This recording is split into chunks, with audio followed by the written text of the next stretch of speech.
You do know that the United States actually doesn't have an agreement with Ukraine that we have to back them in any type of war, right? Hey, welcome to the Coffee Chat with Chan. I'm your host, Channing Curtis, and today we're talking about the war in Ukraine because, of course, a lot of people are talking about it.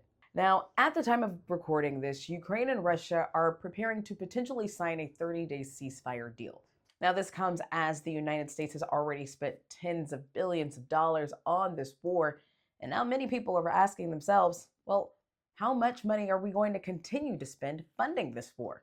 And why exactly are we backing Ukraine in the first place? So, first, we have to learn a little bit about the history of the war between Russia and Ukraine. So, Ukraine was invaded by Russia in February of 2022, but this war actually starts long before then. It really began when Russian forces seized Crimea back in 2014. You might remember this is something Volodymyr Zelensky referred to back during that Oval Office blowup between him, JD Vance, and President Trump.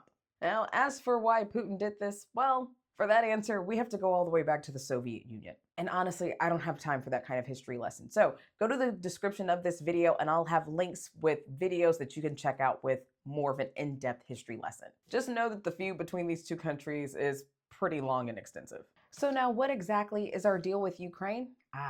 Now that is a good question. So Ukraine is not one of the 32 members of NATO, which is the North Atlantic Trade Organization.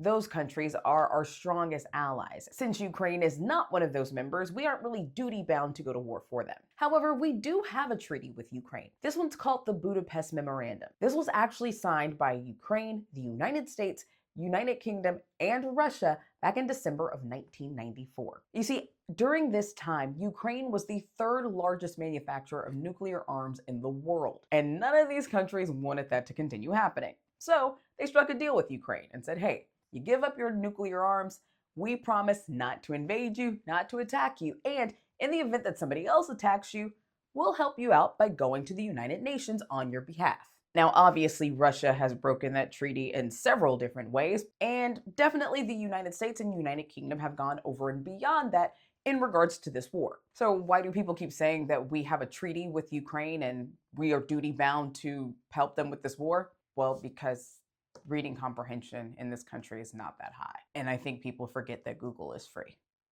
Now, of course, there are other reasons that the United States supports Ukraine in this war with Russia. One, of course, is for, well, monetary reasons. You see, Ukraine has a wealth of natural resources like titanium, lithium, and lots of natural minerals as well that the United States wants. You remember that whole argument at the Oval Office between JD Vance, Donald Trump, and Volodymyr Zelensky? Well, what people were forgetting during that whole argument was that was a press briefing for the signing of that mineral rights deal. That was going to be a deal between Ukraine and the United States, where essentially the United States was going to be able to recoup some of the money that we had already spent on the war in Ukraine. Now, another deal is already in place similar to the one that was supposed to be signed, where, the United States will end up making quite a bit of money from some of these mineral rights. From a foreign policy perspective, though, the United States needs to back Ukraine because, well, we can't afford to allow Russia to continue colonizing Europe. Because you see, if Russia is able to, say, defeat Ukraine, well, what's to stop them from going into another country and invading there? And it's not just Russia that we're concerned about, because we know that Russia is also backed by North Korea and also has help from China as well, all of which are our enemies. So it really is best for the United States to back Ukraine on this one, so that we don't have to go up against all of our enemies at once later on down the road. However, that's not to say that, well, the Ukrainian government is necessarily squeaky clean either. Volodymyr Zelensky has been accused of being just as much of a dictator as Donald Trump has been here in the United States. As a matter of fact, presidential elections were supposed to be held back in the spring of 2024. They were canceled or put on pause due to the ongoing war, of course, and many people there in Ukraine weren't very pleased with Volodymyr Zelensky for this one, including the mayor of Kiev, who pretty much called him out for this. It is also worth noting that, similar to Donald Trump, Volodymyr Zelensky didn't have any political experience before coming to office. He actually was an actor first. If you didn't know, Volodymyr Zelensky, when he was elected president, was actually an actor on a comedic TV series called Servant to the People. It's the same name as his political party. And most people didn't expect him to win either, even though he won in a landslide. Sound familiar? So now the question is, how much money are we really spending on the war in Ukraine? So really this one depends on who you ask and who's tracking the numbers. So let's take a look first at the State Department. So according to the State Department numbers, to date, they've provided $66.5 billion in military assistance since Russia launched its full-scale invasion of Ukraine on February 24, 2022.